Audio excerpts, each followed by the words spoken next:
Welcome to the intersection of technology, cybersecurity, and society. Welcome to ITSP Magazine. You're listening to a new The Hacker Factory podcast with hacker maker Phillip Wylie. You're about to discover what the role of a professional hacker entails, the different specializations it holds, and what it takes to learn and become one.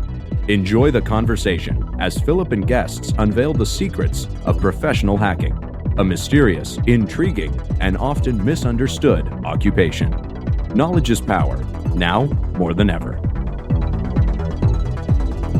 BugCrowd's award-winning platform combines actionable contextual intelligence with the skill and experience of the world's most elite hackers to help leading organizations identify and fix vulnerabilities, protect customers, and make the digitally connected world a safer place. Learn more at bugcrowd.com.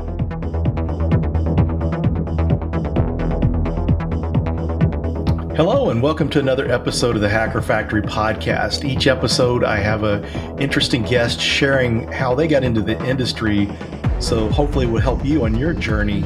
And today I'm really excited to have my friend Phillip McMurtrey on the show. Thanks for joining, Phillip. Hey, thanks for having me. I'm glad to be on. Yeah, Phillip and I, we've been connected through InfoSec Twitter and kind of following his content creation on YouTube, and we're connected through a lot of other folks that are content creators and InfoSec professionals. So I was on Caleb's show a while back, so it's great to have Phillip finally on my show. Yeah, super hyped. Had a great time then. You know, I've been looking forward to meet with you again too.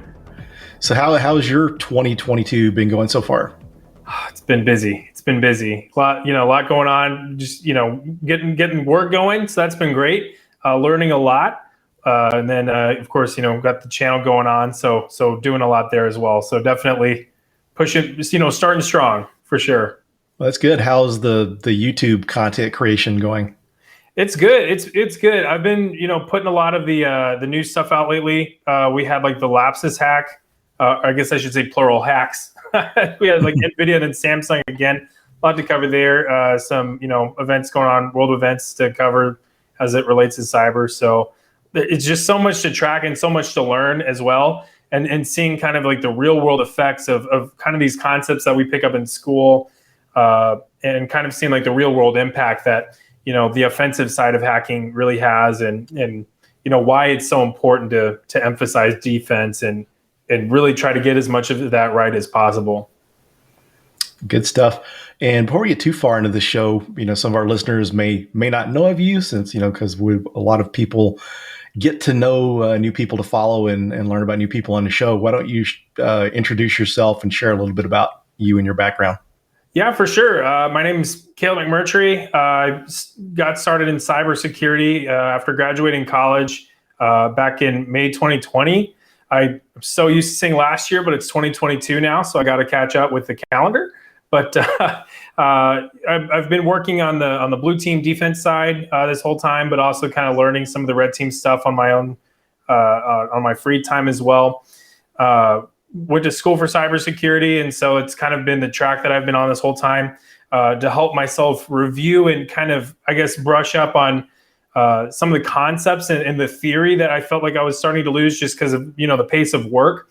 I started my channel StudioSec to kind of go through some of those concepts and really create like a library that I could fall back to. I'm more of like a visual learner and like an auditory learner. So I felt like that was helpful for me, and hopefully it would be helpful for others.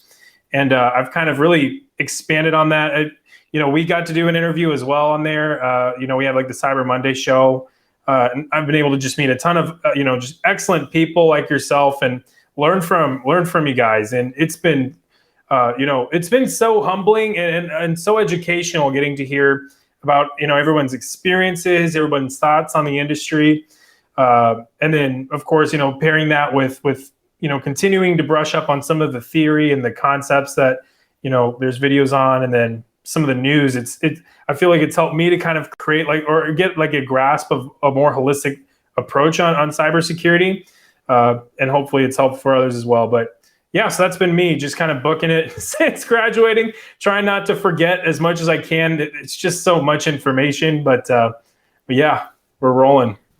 So it's been a fast-paced couple of years for you. So that's awesome.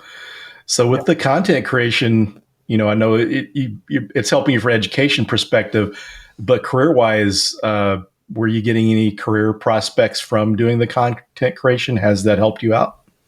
Yeah, 100%. I put out, just circumstances. I needed to start looking for a new job. And so, I kind of put some feelers out, and some people that had been familiar with what I'd been putting on the channel, they definitely, hit me up, and there's some pretty interesting conversations. It was also a topic of conversation with my current job and some of the recruiters there. I can't recommend doing it enough. Like even just writing blogs. I've seen a lot of people, they'll put up blogs and that's led to jobs. Even outside of cybersecurity, my wife, she started a YouTube channel talking about study abroad because that's her passion. She loves to travel. And at the time she was working in like marketing or just doing kind of like business analyst kind of things. And, she was able to make a complete industry shift because people saw her passion through the content creation. And, she doesn't really do YouTube anymore, but it got her a job in her passion industry. So I feel like, kind of creating that content, not only helping to educate people that are a step behind you, but to kind of show people that are looking for people that are passionate about the field. That's a great way to kind of to demonstrate that and to show others that, you really mean it whenever you say that you're passionate about this and that you're very eager to pick up more topics. And also it can show kind of where you're at in your learning journey. I can't recommend it enough. That's great. And, one of the things about that for people listening is, hiring managers like that you have speaking skills. And so you're doing these videos and content creation, you're demonstrating that. If you're blogging, you're demonstrating communication skills, doing walkthroughs and that stuff can show potential employers, some of your skills and stuff. And that kind of, I guess, in a sense, kind of would speed the process up for them, because otherwise that all has to be done during an interview. And then sometimes you may not get lucky to make an interview. I know a guy from our local community that he had recently graduated college at our DEF CON 2 and 4 meeting here in Dallas. He did a talk on malware and malware analysis, and one of the hiring managers for a large global financial company was in the audience, and he was over an IR team. He saw his talk and asked for his resume, and the guy got hired. So it was basically kind of doing a technical evaluation live in front of this guy without even realizing that he could get a job. But then when you amplify that where it's recording and online, you can share it again, opposed to having to go through and just give your presentation all over again. That's something that can be reused a lot. Yeah, 100%. Absolutely. So as far as you getting started in the industry, so what did that look like? So you went to college for cybersecurity. Is that how that worked? Yep. Yeah, I got started. I'd like to say that I got started a bit before that because, my dad teaches cybersecurity. Dr. Shannon McMurtrey, shout out to him if he's listening to this. But he kind of got me started, I want to say like somewhere around like high school, just interested in some of the topics. And it kind of got that bug in my ear. And I started off at Missouri State doing computer and information systems and got the opportunity to transfer over to Mercy College for cybersecurity. And so I really just kind of kicked it off there. Just kind of ran with it. So it was kind of a mix between doing some of that, getting the Security Plus on my own. I feel like that kind of set up a little, fairly well. Yeah, that's great to have an influence because, when people are getting into the industry, it's kind of hard to figure out what you need to do. And, that's one of the advantages.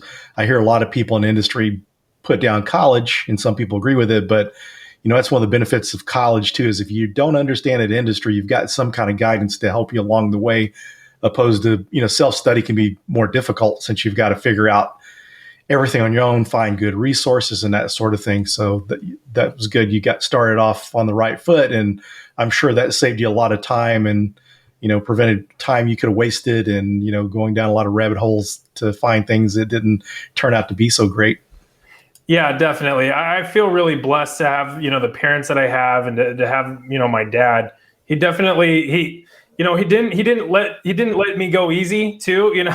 I'd ask him a lot of questions, and, he'd reply back with let me Google that for you. So he definitely, pushed me a lot to kind of build that muscle of self-research and stuff like that. But yeah, I can't agree more, having like a mentor and having kind of like somebody to kind of help push you in the right direction. It's even today, it's nice to have, him to just kind of ping ideas off of, and to kind of be like, am I moving in the right direction, or, how am I doing? Yeah, speaking of the mentoring thing, I know you're involved with a community and stuff. So kind of what are some of the efforts you're doing in community-wise and mentoring, if you could share some of that information with us? Yeah, I'm still kind of looking to enumerate, some of those opportunities too. I'm with the Republic of Hackers, and that is a huge community. There's some just absolutely excellent people on that server as well. A lot of them, well, I'd say all of them, pretty much more intelligent and wise in this industry than myself. You got, the Raven. We had Tina Shakur on. She's, a longtime vet of the industry. There's just some excellent folks on there, and so I kind of hope with the channel, it's helping to kind of mentor people a step behind me. But at the same time, because I am kind of still fairly new in my career, I'm still kind of trying to build up confidence to in person mentor people a step behind me. But also at the same time, trying to just remember that there's so much that I have to learn. And so paying attention to the people that are, 1, 2, 3, 4, 5 steps ahead of where I'm at right now, and learning from them as well. There's always going to be things to learn, folks and mentors to find and learn from. So it's kind of a balance that I've been trying to find. Yeah, sharing information like that and resources with other people in the community is one of the first steps. Before I got into a lot of mentoring in cybersecurity, I was just sharing resources with people that wanted to go through the OSCP exam, sharing things with them, study tips, and that sort of thing was how I kind of got started. So that's a good thing. And one of the things too for people listening is it's never really too soon to mentor or help others out, because the thing is where Caleb's at 2 years into his career, he's had this education, he has this path that was successful for him. So there's things he can share to help others out, because these other people may not have mentors, they may not have family members in the industry. And so be able to do that is a big help. So when people out there, don't ever underestimate, just be able to share resources. If you know a good YouTube channel or some good training, share that with folks. So that's always a good thing to help build this industry, because, where there's a big skill shortage out there and a lack of people, there's a lot of people that want to get in. And sometimes people aren't so patient in giving chances, but it really seems like when you're doing the networking with people, that really seems to help people get their foot in the door where otherwise they may have not gotten started. Yeah, 1,000%. Absolutely. Yeah, it's just kind of amazing when you really get your networking going, how you really get to the point where you really don't have to depend on recruiters, which is a good thing. Yeah, and I feel like that's kind of we've talked a little bit about social media, at least with a bunch of people on both ROH and the channel and stuff like that. It's such a valuable resource to network, like you said. That's how we got in contact, and there's I feel like the network has expanded, and even mentoring. Like I've learned a lot from the stuff that you've shared, a lot from Kevin Beaumont. He posts a lot of excellent stuff. A lot of the names are slipping out just because gotta love being on camera for a second. But yeah, there's some excellent folks out there that are very openly, kind of like you said, sharing their thoughts, and so you can kind of learn along the way and build that network at the same time. So what are your recommended social media platforms? Yeah, I'm kind of I've primarily stuck to Twitter, and I feel like that is kind of not a good thing, because there's some other there's Reddit, there's LinkedIn, there's Facebook, there's a bunch of other sites, but I feel like I've really gotten a lot of benefit out of Twitter. It's kind of a double-edged sword because you get a lot of like the benefit. A lot of people, it's, and I was kind of talking to my wife about this a little bit, but it's like there's just something about that side that lends itself to like quick and easy thoughts, but then you can like do a thread and dive into things with a little bit more complexity. So you'll see like technical breakdowns of like the Conti leaks, for example, and you'll get some pretty interesting insights. But you'll also get, insights into people's like personalities with like a, quick 240 character tweet. But on the flip side, there's drama, so it's kind of a balance. You gotta curate the timeline for sure. Yeah, that's one of the things I love about Twitter. Compared to Facebook, a lot of times you have to be friends with people. Their privacy settings have to be set a certain way, so it's really hard to discover people like you can on Twitter. Twitter's been a valuable resource to me. InfoSec Twitter. Most of my resources that I get in the red teaming and pen testing arena are from people that I see on Twitter. You have people like Tim Medine from Red Siege. You have the guys from Spectre Ops. A lot of great people out there. And then, for people more into application security and web app pen testing, a lot of good bug bounty resources out there that you can learn from. So I think it's a good resource too. LinkedIn is valuable and you definitely need a LinkedIn. But one of the things as far as me getting information that I can use to learn about some of the latest hacks and that sort of thing, Twitter is kind of my go-to. Yeah. What are your thoughts on Reddit? Because I've seen a lot of people, dive into, a lot of like the Reddit chats, and there's some interesting information there, but I haven't personally dove in. How is it, as a red teamer, getting information? Yeah, that is one resource I've kind of underutilized, and I go back and forth from time to time using it. Probably more active on it back in 2014, 2015 or so, but I'm not as active. But one of the things I do like is the fact that you don't have that severe character limitation, and it's kind of easier to organize and see things and go back and find things. Whereas, Twitter, you just got that timeline, and going back and finding things can be difficult. If you've got a lot of noise going on, then you can miss a lot of things, because that's one of the things that, like on Follow Fridays, and for people that are listening that is not aware of Follow Fridays on Twitter, it's a way for you to show different accounts that people should follow. And when you do that, it can get outrageous, because myself, I've kind of slowed down recently and been kind of too busy. And then one thing, just some bad experiences with people I've recommended that I wasn't more careful about vetting people, was the fact that it creates a lot of noise. So some people will retweet your tweet, thank you for it. So it makes a lot of noise on there.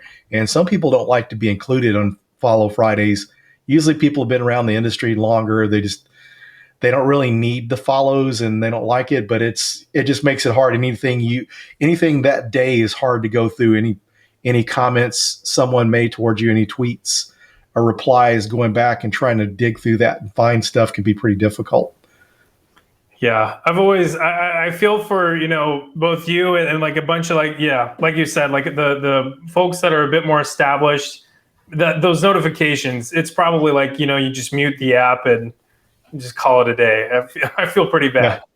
I don't mind it so much, but for me, it's just going through trying to find stuff and read stuff. I had someone that I know in the industry that I had attended some of their training, met them at the first conference I spoke at in person, and they weren't rude or anything, but they come back one time and sent me a direct message and said, would you please not, or maybe they just responded, would you please not include me, which I understand. But yeah, so it's a good tool. But yeah, when you get there on Fridays, sometimes there's a lot of noise and it's hard to get to the actual information. But one of the things I like too, I have some friends that say, I want to unfollow this person because I want to see their content. So if it's good people and they're following or good information, then you just need to create lists. So that way, if you've got your lists on exploit development, then you can go through and just look at that list and find what you want to. It's a good way to filter. So I think you really need to manage the way you use Twitter instead of, unfollowing and that sort of thing. There's better ways, more effective ways to manage it. Yeah, I agree 100%. So you had the college background. And you said you had the Sec Plus. So did you feel like certifications are very helpful in InfoSec, and did it seem to help you? Yeah, this has been an interesting conversation, that I've kind of gotten to witness getting into the field and talking to more people about it. Because I feel like you get to see a lot of, people's thoughts on it, like saying certifications don't matter, certifications matter completely. And then, of course, a lot like in the middle, certainly it probably looks like a bell curve, right? I definitely feel like for me, it was very, very helpful, even though I had the degree. And I don't know, I can't say with 100% confidence that I would have gotten my job in a blue team right out of college if I didn't get the Security Plus. Just rolling with the degree on its own. There's nothing wrong with the degree program that it came from. I thought it was pretty good, but the Security Plus studying for that, if I went with just what I learned in school and I just tried to take the Security Plus, I would have failed, like pretty embarrassingly. And I really had to put my head down and kind of learn a lot of stuff that was, I don't even want to say myths, because again, security is just so broad, and it's so challenging in a college degree to fit everything in and teach it to the level that a lot of people need, and kind of balance both like the theory with the application. And so, the degree's kind of trying to hit some of the application as well. So I guess on certifications, there's certainly some that seem to be noise. I feel like for me, the Security Plus kind of helped not only validate what I learned, but build on it even. And that really, I attribute that and internships, I guess, towards what got me the job. So I personally, I recommend it, at least just starting off and then enumerating further once you're in. Yeah, one of the things too, the Security Plus, I'm a fan of the CompTIA stuff, because whenever I was teaching at Dallas College, the Pentest Plus came out. The beta was out when I started the class. I used Georgia Weidman's book for the course manual. And then once I saw that, I had there was a train the trainer for the Pentest Plus that went out, and my supervisor shared that with me. And I went through that training and was just really impressed with CompTIA's, training. The fact that they went through a lot of methodology and stuff, and as well as, some courses will just go through strictly based on attacks and really not show you how to put things together. And so I really liked it. And I liked the way some of the other CompTIA content, like, Security Plus, I've kind of just breezed up, looked through some of their content. But if I'm not mistaken, I believe they do cover some things in regards to red teaming and pen testing in their content, maybe not in depth, but they do touch on it. Yeah, they definitely, my dad, I was talking to my dad about this too, just about the breadth of, we were talking about this in the CISSP, and the way that he described the Sec Plus is it's like a mile wide and like a foot deep, it's broad. It covers just about everything in cybersecurity, but it's fairly dense too with how it covers too. It doesn't, like you said, it doesn't go into, the crazy depth that like the Pentest Plus would for the OffSec side. But yeah, I think that's one of the things that I really enjoyed about the Security Plus was I felt like just coming away from it, I felt like I had a much more holistic, I guess, understanding and familiarity with the industry. And I think one of the things that I like about your background is I think with having the college education and the certifications, diversifying where you're learning from, because, and one of the things too, that just having that, because sometimes some of the certifications, the education content may be more current than what you're learning in the university or the college level. Even back years ago, because I remember when I was first getting into security, the security degrees out there, at one time you could really only find like a master's degree. And a lot of it was more assurance based. It really wasn't around, firewalls and, and intrusion detection systems and intrusion prevention. Any of the hands-on kind of stuff is more really geared towards someone from an audit background or risk, IT risk management or something along those lines. Yeah. It's even with like certifications, kind of balancing, as far as like pace of being updated and kind of adding in new content. Like the Security Plus has evolved already since I took it. I took the 500. It's already switched to 600. So it's added some like cloud stuff and to my understanding pulled some of the 500 content out. But even at that rate, like stuff moves so fast in this industry. So, even outside of a certification, just learning, and that's where Twitter and YouTube and blogs and all these things come in to kind of help learn on at that kind of pace. It's definitely a pace to keep up with, but it's important for sure. Yeah, it's something else that we always get asked about too, and I wanted to get your thoughts on this before I forgot about it. But a lot of times people ask in the industry, do I need to be able to code or do I need to be able to script? What are your thoughts on that?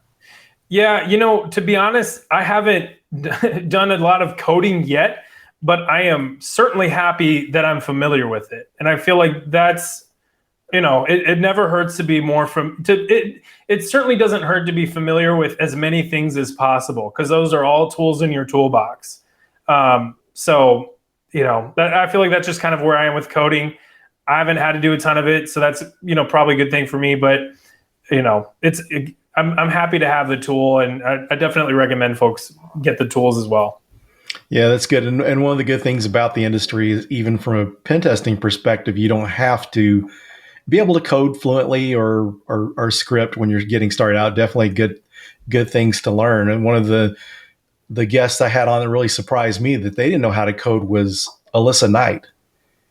And, she's hacking APIs and autonomous vehicles and all sorts of really advanced stuff, but she doesn't know how to code. I'm sure she could learn if she wanted to, but it's just interesting to show that there's so many different ways to do things. We're talking education. You've got both bases covered with the college education as well as certification and self-study. And then some people may be just pure self-study, but it's just kind of one of your pick your own adventure kind of things. People learn, pick a way that's best for them to learn, works for them better. Some people, it's hard for them to commit very much time to go into college or whatever. So that's the beauty of this industry, that you're not really expected to have a master's degree or a 4-year degree necessarily to get in the industry, but it can be helpful. So that's one of the nice things about security. Yeah, I guess a question for you is, what does it help to know the logic behind coding? So like not necessarily knowing how to code technically, but the logic behind how it works. Yeah, that helps. And just understanding it enough to be able to like reverse engineer stuff, because, I've been on pen tests before where I found a Java jar file and I reverse engineered it, and it had like credentials for the database to authenticate to the database. So be able to understand that. And it seems like once you learn, because I had went to school at WGU for a while, and they had like a Java course was part of their curriculum. And so this Java and scripting courses, but one of the things I learned about it, I never got really fluent at coding, but I learned enough that if I'm looking at a script or some kind of code, I can kind of figure out what it's doing, and I can modify scripts and that sort of thing. So that's kind of where it's helped me. Awesome. So one of the things too, I know you've had a pretty good successful path, but based on what you've done, is there anything you would do different if you had to start over again, knowing what you know now? Would you do anything different in your learning path to get into cybersecurity? I'm not going to lie. And I feel like I always sound like a broken record to folks whenever I talk about YouTube, but I really feel like it's just, I feel like I should have started that earlier and started building that network a bit earlier, maybe even while I was still in college, just to kind of help solidify some of the stuff I was learning then. And building that network up to kind of, I guess, jumpstart the career maybe a little differently, but gotten into try hack me a bit earlier. No free ads, but try. Yeah. It's so good. It's a great resource. And actually, I the last summer of my last semester at Dallas College, and actually, if I would have continued to teach, I would have used that as my teaching platform. So yeah, that's great stuff and really good. I like resources where it's hands-on and not just reading, and that's a good one. And I like the way it's a good entry-level learning path, because you get through there and they don't expect you to know all this stuff and throw you in, and you're struggling to figure it out. So that's really a great resource. I like that recommendation. Yeah, yeah, absolutely. And it gets into like some pretty good depth too. They add stuff all the time. They added like, I think John Hammond actually added like a Log4j room, like very shortly after Log4j became like a discovered thing, like the vulnerability, I guess I should say, Yeah. Log4j shell. But yeah, it's a tremendous resource, and it's like the paid tier is pretty free, but even just or it's pretty cheap, but for free, like you get access to a lot. So. Yeah, and the support it's got from the industry, like you mentioned, John Hammond, and I think Joe Helly's done some stuff on there. Various other people, I think maybe even the Cyber Mentor may have had some of his labs on there at one point or something. But it's got a lot of support from the community, and the people that are in the community are supporting it. Kind of really shows the value of that platform. Yeah, absolutely. So we're getting down towards the end of the show, and I'm going to open it up to you to share anything that we may have missed that you think could be helpful to anyone trying to get into the industry, or any shout outs that you'd like to give. Well, I mean, of course, I shouted out my dad earlier, but I always got to shout him out because, I don't think clearly I'm not here without him, but, and then, yeah, it's, honestly, for folks that are still trying to get in, reach out. My DMs are open. There's Republic of Hackers. It's always looking for folks to help mentor and guide, and at any kind of level of education, and just utilize the resources. There are lots of expensive ways to learn this stuff, but there's also lots of open free ways to learn this. So. It's really just it's an equation of time and effort, I think. So it's not easy. So definitely lean on people, but yeah. Great advice. And for those listening, we'll be sharing Caleb's social media as well as his YouTube and the link to the Republic of Hackers Discord channel, so you can check that out. And I think that's a great resource too, because just knowing some people that are involved with that, and the fact that they kind of merged like another Discord, which is kind of good. Sometimes everyone goes off and does their own thing. Things can get so splintered, but if you come together and work together, you can create a better resource. Because otherwise, if you're on Discord, there's a lot of good Discord channels out there, but flipping back and forth between those, trying to find one. So if you can find one that's active and people are sharing and helping each other, those are definitely ones to join, just like the Republic of Hackers. Yeah, the multiple rooms or the multiple Discord servers kind of makes the app chaotic almost. So it's like anxiety inducing opening the app and seeing all the notifications come up immediately. But I mean, yeah, like you said, they passed 1,000 members recently. So it is bustling with activity, and they've got rooms for offense, defense, cloud, networking. I mean, name it. And there's the collective brain power is impressive. So yeah. A lot of free chicken. It's great. Well, thanks for joining me, Caleb. This is awesome. It's good to talk to you again, and hopefully sometime this year we'll get to talk to each other in person.